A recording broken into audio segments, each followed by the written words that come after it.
Suara gemuruh, kencang banget ya suara gemuruh. Saya panik, suara apain gemuruh ini? Saya panik.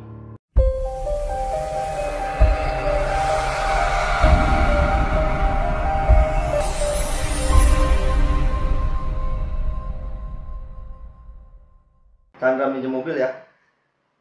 Jadi mereka ke pantai. Itu sekitar jam 7-an, jam 7. Nah, jam 8 itu saya lagi di kamar kedengar suara band. Ada suara band. Saya agak apa lagi itu lagunya. Saya keluar dari kamar, saya dengerin. Oh, itu Seventeen. Saya panggil istri saya, suruh keluar kamar. Mimi, emang dari awal belum tahu lah ya itu belum tahu. ada siapa ya. Belum tahu ada artis, kita belum tahu bakal ada keramaian. Saya panggil istri saya, Mi, ada band, mau nonton nggak? Istri saya keluar. Seventeen loh. Enggak, males. Kata istri saya bilang males, nggak mau. Nah, udah. Karena istri saya nggak mau, saya pindah ke ruang tengah tuh. Dia lagi nonton TV di ruang tengah. Jadi cottage kita itu ada ruangan utamanya itu, ada ruangan utamanya itu ruang makan sama ruang TV. Terus kamar ada 3. Kamar ada 3. Saya ke Dilion lagi nonton film keluarga. Lupa saya nama judulnya, film keluarga. Saya ikutan nonton. Tiba-tiba jam pas kejadian itu 21.30 kalau nggak salah, 21.30. Tiba-tiba listrik ngedip. Di cottage itu ngedip. Mati tapi nyala lagi. Saya lihat handphone, sinyal nggak ada, hilang. Saya keluar di ruangan utama itu, keluar. Saya dengar suara gemuruh. Kencang banget ya suara gemuruh. Saya panik. Suara apain gemuruh ini? Saya panik. Nah, ada suara gemuruh itu, saya bilang ke istri, Mi, ini ada apa, Mi? Ada apa? Saya keluar. Iya, Mi, Abi, ini ada apa ya? Nah, karena saya penasaran, saya keluar dari cottage itu, dari keluar cottage sampai pintu keluar, ketemu sama penjaga cottage. Si A siapa, masih lupa namanya, si A siapa. Penjaga cottage itu tiba-tiba nanya gini, Kak, Kang apa A ya? Saya A kayaknya. Keluarga selamat, nggak kenapa-napa. Saya kaget ditanya kayak gitu. Tiba-tiba ya. Tiba-tiba nanya gitu. Nah, di luar cottage itu air tinggi ini sepaha lah. Saya nanya, ini kan banjir. Pasang. Wah, saya bilang, masa dalam hati pasang kok sampai segitu sampai ke jalan cottage. Saya lihat itu belum terpikiran tsunami belum. Belum. Nah, terpikiran tsunami itu si A ngomong gitu, bilang pasang. Saya makin maju, nyamperin ngedeketin dia. Pas lihat di jalan kok banyak batang-batang pohon berantakan. Saya langsung terpikir gini, langsung ngomong gini, tsunami ya? Dia diem, gak ngejawab.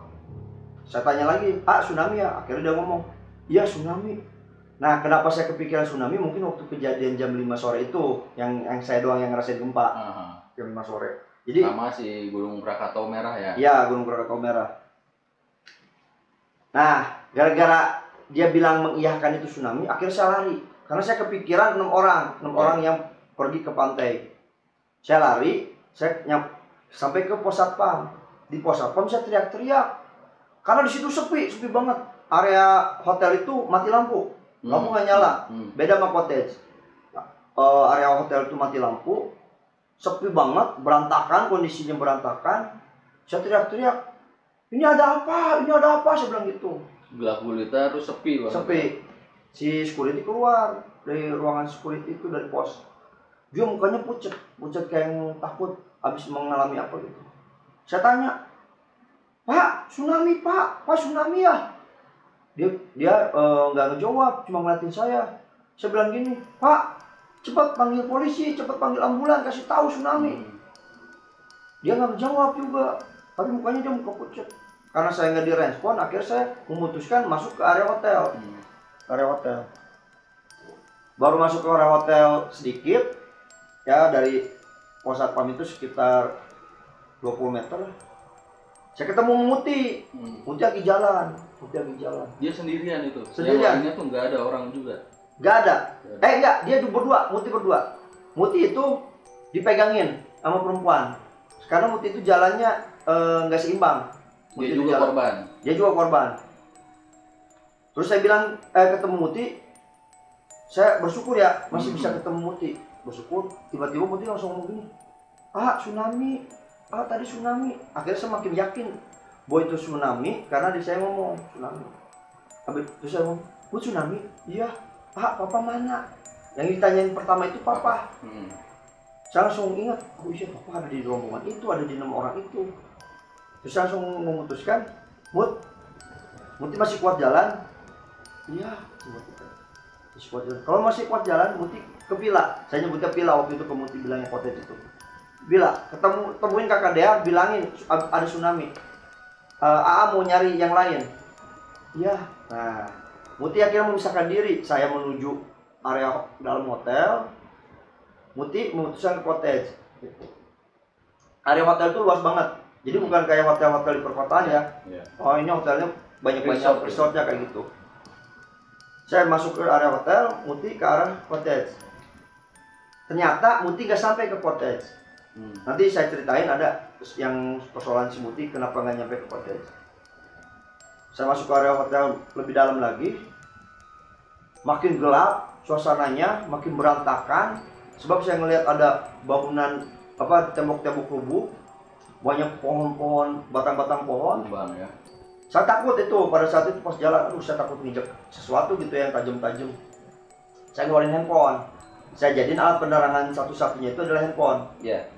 Saya pakai handphone, saya jalan masuk, ketemu sama Dipa. Ade saya. Ade saya itu si Dipa yang bungsu itu dalam kondisi sama berantakan. Tapi dia nggak berdarah, dari sisi luar itu nggak berdarah. Dia ternyata kena di perut. Dipa itu perutnya kena kena jahitan benda tajam. Dipa itu. Saya ngomong gini, saya nggak tahu bahwa Dipa itu perutnya kena ya, karena secara fisik dia masih ada kekuatan. Akhirnya saya ngomong gini, waktu pertama ketemu Dipa itu, Dip, yang lain mana? Nggak tahu. Kata si Dipa tuh nggak tahu. Papa mana? Langsung nanyanya, papa mana? Saya makin, Muti tadi nanyanya gitu, Dipa nanya papa mana? Saya langsung ngomong gini ke Dipa, masih kuat?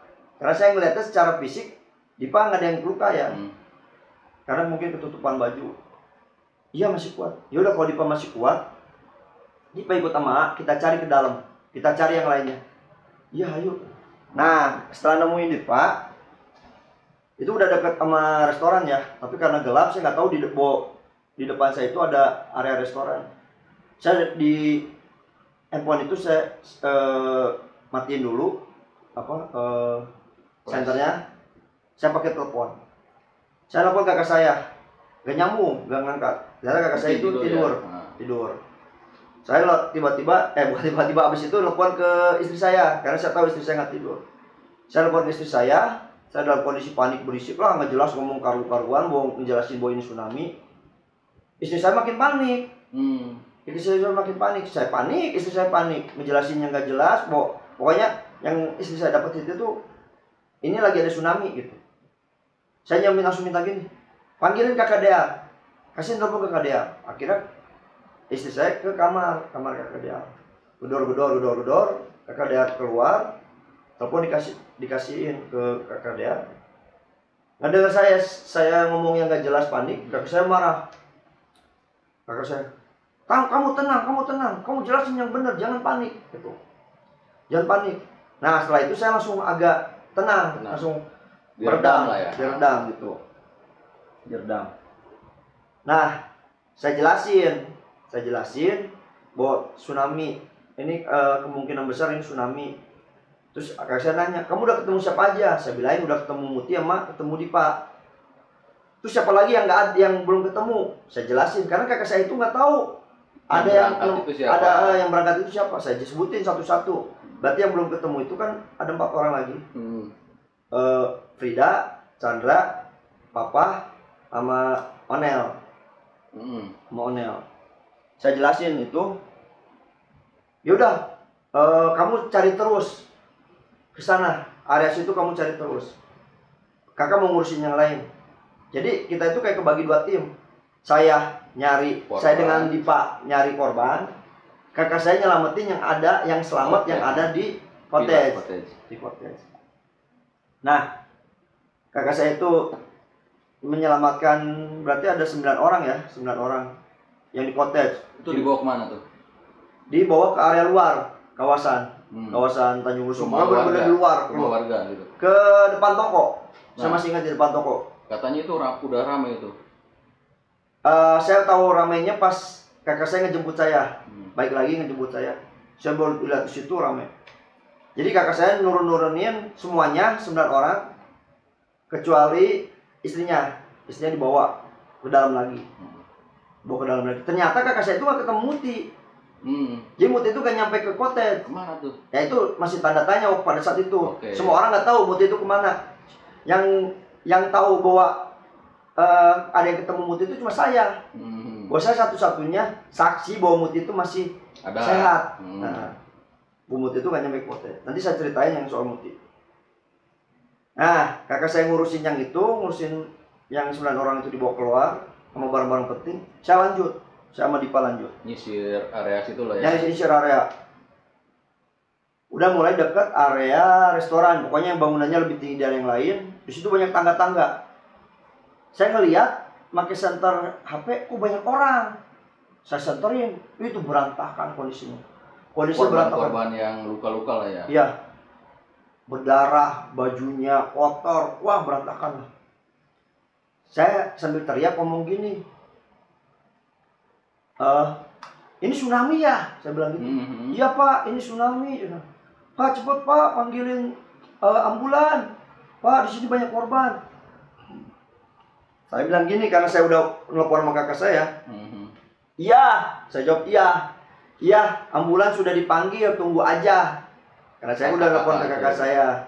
Kakak saya pasti nelpon ambulan gitu, nggak mungkin diem aja. Saya bilang iya, supaya mereka juga agak tenang. Terus saya panggil 4 keluarga saya yang belum ketemu, sambil saya senterin mereka. Saya panggil, Papa, Papai, gak ada yang jawab.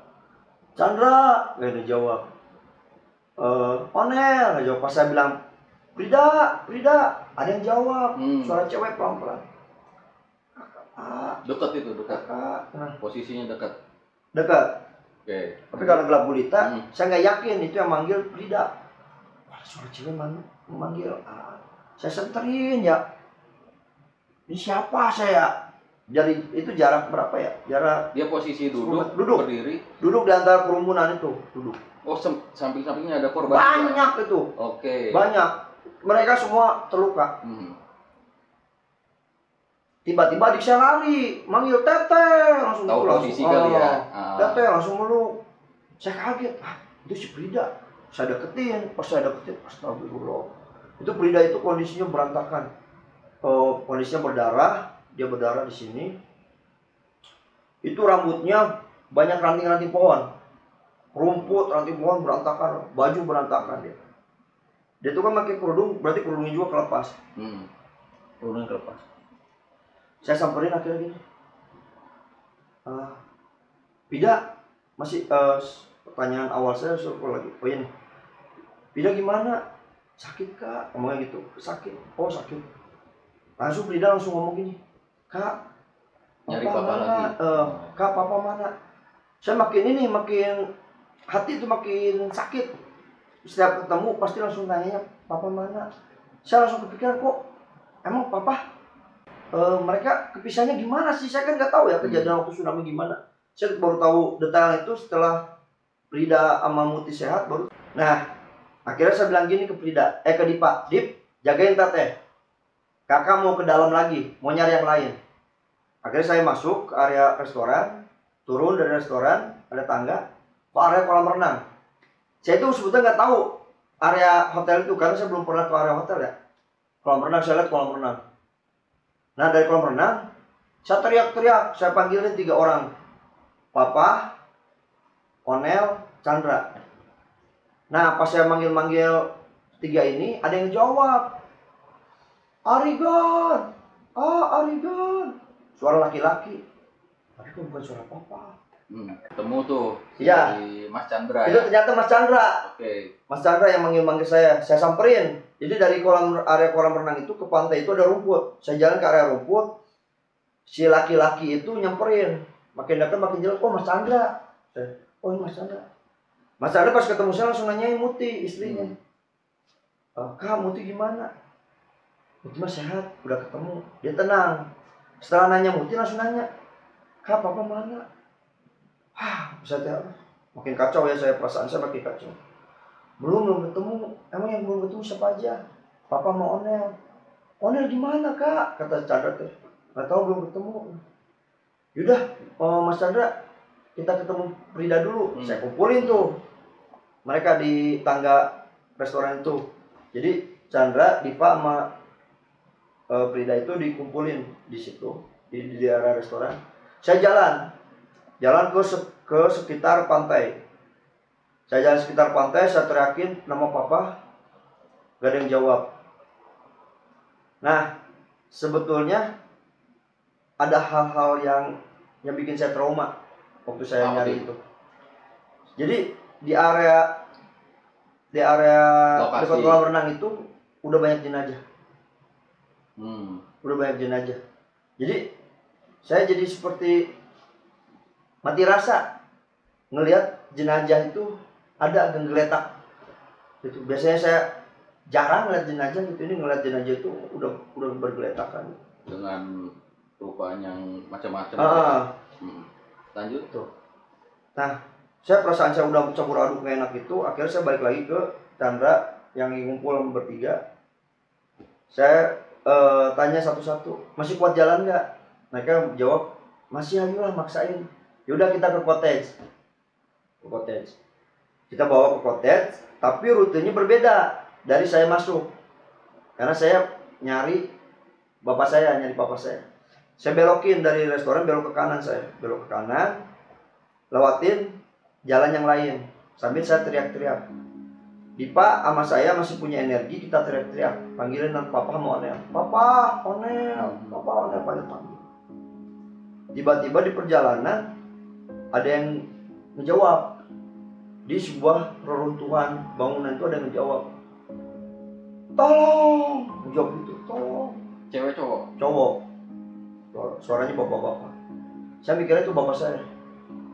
Di mana? Saya panggil, di mana? Tolong. Saya cari, makin cari, itu banyak bangunan runtuh. Saya masuk ke area dalam bangunan runtuh itu, ternyata bukan bapak saya. Itu ada orang lain yang kakinya lagi terhimpit tembok. Oke. Terhimpit tembok. Terus dia ketemu saya itu senang. Terus dia bilang gini, Pak, panggilin ambulan. Saya jawab, iya, lagi diusahakan oleh kakak saya. Saya bilang gitu. Sampai sekarang juga belum datang ambulan. Saya bilang gitu, belum datang ambulan. Yang lain juga banyak korban. Terus dia yang Igan lakuin sih ke bapak itu apa tuh? Saya cuma menenangkan aja, karena saya nggak bisa berbuat banyak, saya cuma bisa menenang. Air minum juga nggak ada ya? Hah? Air minum gitu nggak ada ya? Air minum nggak tahu. Oke. Karena lokasinya benar-benar saya ngeblank daerah situ. Saya cuma bilang gini, Pak, kuatkan. Bapak selama menunggu ambulan, tolong ingat ke Allah, banyakin zikir, banyakin tahlil. Saya bilang gitu. Ya mas, ya makasih. Makasih. Nah, waktu saya berdiri itu posisi duduk saya berdiri. Dia langsung berzikir, bertahlil gitu, sama syahadat juga. Saya sebetulnya di situ terguncang hati. Karena serba salah. Kasihan tapi nggak bisa nolong. Menurut gua tindakan Igan benar. Soalnya itu dalam kondisi emergensi ya. Jadi kita jangan sok tahu. Betul. Ya. Bentar gua bahas lah masalah kerelawanan ya. Oh gitu, ada. Ntar kita bahas ya. Karena saya mau ngeblank soal kerelawanan. Jadi hanya orang-orang ahli ya tertentu lah untuk seperti itu. Oke, lanjut. Nah, saya bilang gini, Pak maaf ya, saya masih nyari bapak saya belum ketemu. Dia sama dia diizinin, iya mas silakan. Akhirnya saya berdiri, saya jalan lagi, saya teriak-teriak lagi, saya mau Dipa teriak-teriak, Papa Ai, Onel. Terus nggak lama, tiba-tiba kita udah deket cottage. Sama nggak sadar apa lihat cottage. Lihat bangunan cottage, saya bilang, oh itu cottage kita, ayo ke sana. Pas ke sana saya kaget, Gak karena nggak ada siapa-siapa, karena saya nggak tahu, kakak saya kan nggak koordinasi waktu teleponan. Saya kaget, nggak ada siapa-siapa. Hah, nggak ada siapa-siapa? Ya saya kaget ya, nggak ada siapa-siapa.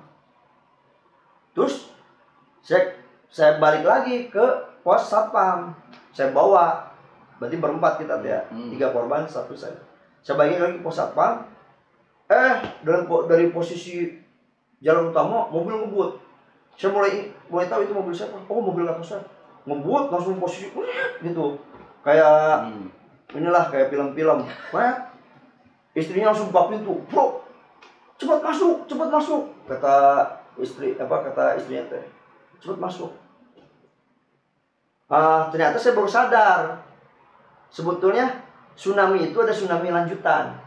Enggak, bukan. Namanya tsunami itu suka ada tsunami lanjutan. Jadi yang mungkin yang ada di pikiran kakak saya itu, betul, selamatkannya lah yang masih ada.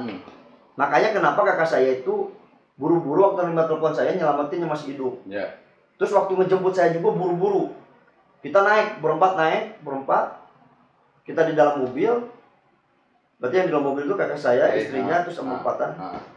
Saya gini, bilang langsung, kau udah ketemu Muti? Kakak saya kaget, lagi nyetir. Istrinya juga kaget. Hah, Muti? Iya, tadi paling awal ketemu itu Muti. Terus mana Muti? Kata kakak saya. Terus mana Muti? Nggak tahu, kan sudah disuruh ke Pila. Enggak ketemu. Akhirnya kita maju semua. Maju, keluar kawasan. Berhenti di depan toko. Pokoknya kalau di pertigaan luar kawasan itu ada toko yang agak besar lah. Di situ ada pom bensin mini. Itu khas banget lah daerah situ. Kita semua turun. Kondisi udah rame di situ belum? Udah rame. Rame banget. Seluruhan. Nggak ada. Tidak ada ambulan. Baru warga doang. Bukan warga. Orang yang ada di Tanjung Lesung. Oh, yang ngungsi. Okay. Karena saya ngeliat dalam kondisi mereka berantakan. Itu pasti korban. Terus? Saya turun. Saya langsung nemuin istri saya. Anak saya yang masih setahun lagi dibungkus selimut. Karena posisi di luar dingin. Saya tanyain kondisi istri saya. Istri saya itu dalam kondisi panik. Karena istri saya itu emang tipe orangnya kalau ada bencana alam panik gitu ya. Dia pucat. Walaupun dia tidak mengalami tsunami-nya, tapi dia melihat lingkungan yang berantakan itu. Saya panik. Terus saya lihat anak saya yang satu lagi, si Salman, anak yang pertama saya. Dia juga dalam kondisi takut. Dia nggak ngerti ini kenapa kacau gini. Ya udah saya tenangin si Salman, Salman tiba-tiba nanyain, Onel mana? Abi Onel mana? Engki mana Engki? Saya maksudnya dia lagi dicari, saya bilang gitu ya. Iya sih. Kakak Yoma ada, saya bilang gitu ya, kakak Yoma ada. Terus setelah kita ada di luar kawasan, kakak saya itu bingung, kita mau balik lagi ke dalam atau mau ngerawat yang terluka.